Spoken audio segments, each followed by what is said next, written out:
But we had no wars. They said, he will start a war. I'm not going to start a war. I'm going to stop wars. Donald Trump's response to the escalating conflict between Iran and Israel has already backfired thanks to a viral video that not only exposes the hypocrisy of one of his greatest diplomatic failures, but also his inability to deliver on one of his biggest presidential promises. The fallout from this latest fiasco is both literally and figuratively nuclear, as Israel's attack on Iranian nuclear facilities and Donald Trump's imploding attempts at a diplomatic response are not only sparking internal revolts from his MAGA minions, but are having catastrophic global consequences as well. One wave so far, a second one, and maybe a third one said to be on the way. You see, Donald Trump had been unsuccessfully trying to renegotiate the largely successful Iranian nuclear deal President Obama negotiated to try to prevent the country from obtaining a nuclear weapon ever since Trump killed it initially back in 2018.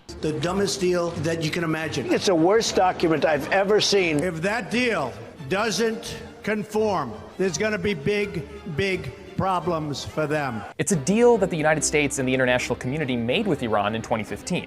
You see, Iran had been enriching nuclear material for a number of years, and it was entitled to do so for its nuclear energy program, which was conducted under international monitoring. The US and other Western countries suspected Iran intended to use the nuclear material to make weapons. Iran denied the accusations, but Western countries imposed sanctions. In mid-2015, under new President Hassan Rouhani, Iran agreed to a deal to limit its nuclear program and accept more intrusive inspections of its nuclear sites. In return, Western countries removed some of the sanctions, which were hurting Iran's economy and making it difficult to import goods like life-saving medicine. The United States will withdraw from the Iran nuclear deal. We will be instituting the highest level of economic sanction. America will not be held hostage to nuclear blackmail. Then, last night, Israel targeted some of Iran's key nuclear facilities, which has already prompted retaliation in the conflict-ridden region and added more uncertainty to the already mired US-Iranian talks. Now, the Trump administration themselves initially denied any direct involvement, but then, overnight, Donald changed his tune dramatically. Chief Washington correspondent John Carl, who just spoke with the president. Yeah, I called him to ask basically just simply his reaction to this attack. You know, yesterday, he seemed to be suggesting that he was concerned that an Israeli attack would, he said, blow it in terms of the peace negotiations, the nuclear negotiations that his administration is having with Iran. This morning, he sounded all in on this Israeli attack. Let me read you exactly what he said, George. He said, "I think it's been excellent. We gave them a chance and they didn't take it. They got hit hard, very hard. And then this, they got hit about as hard as they're going to get hit, and there's going to be more. There's more to come, a lot more. A lot more to come," he says. Overnight, Secretary of State Marco Rubio said the United States was not involved in the attack.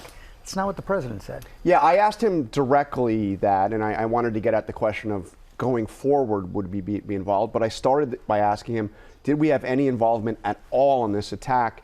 And he said, I don't want to comment on that. And Israeli officials have said the United States did give the green light. It's hard to imagine that the Israelis wouldn't have at least sought that green light from the United States. The president has still been pushing these negotiations with Iran. They're supposed to take place Sunday in Oman, but Iran says they're not going. Yeah, Steve Witkoff scheduled to be in Oman with his Iranian counterparts. Obviously, that's blown up, but he is still insisting that the solution here is a diplomatic one. He was on Truth Social earlier this morning saying Iran must make a deal before there is nothing left and save what was once known as the Iranian Empire. No more death, no more destruction. Hard to see how that's going to happen in the short term. Certainly not in the next, certainly not in the short term. So we can already see Donald Trump's words and actions, as per usual, do not line up. The No New Wars president seems to be stoking the fires and greenlighting attacks that Iran has claimed amount to a declaration of war, while simultaneously trying to save face and call for a diplomatic resolution that no longer exists as an option. Could this strategic shift be hypocrisy, weakness, dementia?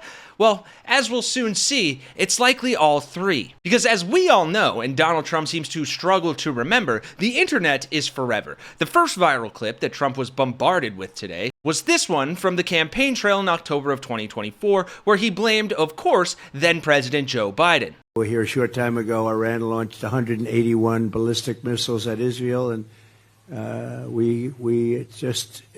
been talking about World War III for a long time.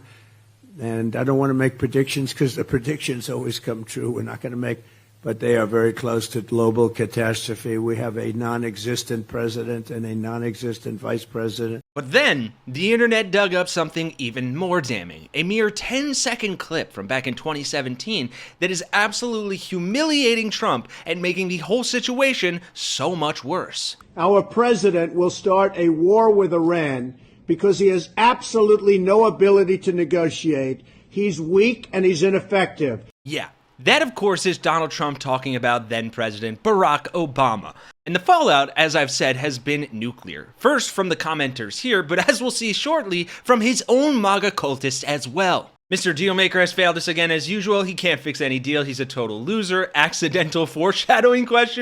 And of course, make this go viral, which you can do by dropping a like, subscribing, and commenting on this video. But it wasn't just those commenters. You had the MAGA minions, the America First people like Marjorie Greene here, calling Trump out for this as well. However, we've been told for as long as I can remember, 20, maybe 30 years now, that Iran is on the verge of having a nuclear weapon any day. And we constantly hear that scary threat to us, but we've heard it too many times.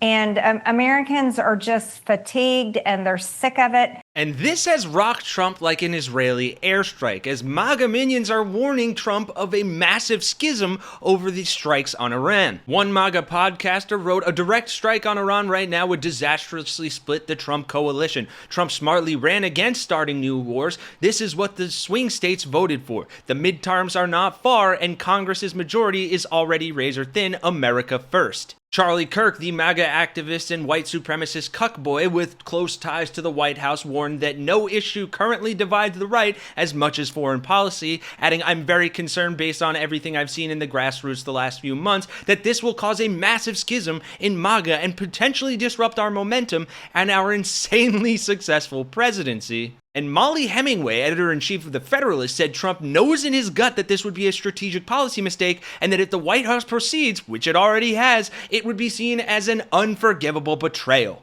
So that is the upside that we should be running with here, folks, as progressives, as liberals, as real Americans, and as Democrats. But this genuinely could be one of the biggest things that is a detriment to his power. We've already seen the protests across the country aren't really having an effect on MAGA because they're all bootlickers that would rather choke on Trump's boot and the fascists that are putting down peaceful protests than admit that they're Nazis. But that kind of plays in here. Because this is not only a very big thing for a large part of the MAGA constituency, but America as a whole. Ever since George Bush, since the wars in Afghanistan, there has been increased and growing criticism about the US's involvement in the Middle East, in foreign wars, and this is something that MAGA cares about dearly. We are seeing them break with him, and fuck that, when they go low, we go high. When they go low, we bury them and we divide them more. So we need to press this issue, point it out to everyone, and make these clips go viral everywhere. If that is a mission you support, then by all means drop a like, join our resistance here at Really American, subscribe, and drop a comment to boost this in the algorithm, even if it's just a blue heart. We appreciate having you all here. Thanks for helping us hit 550,000 subscribers in our resistance against the MAGA machine.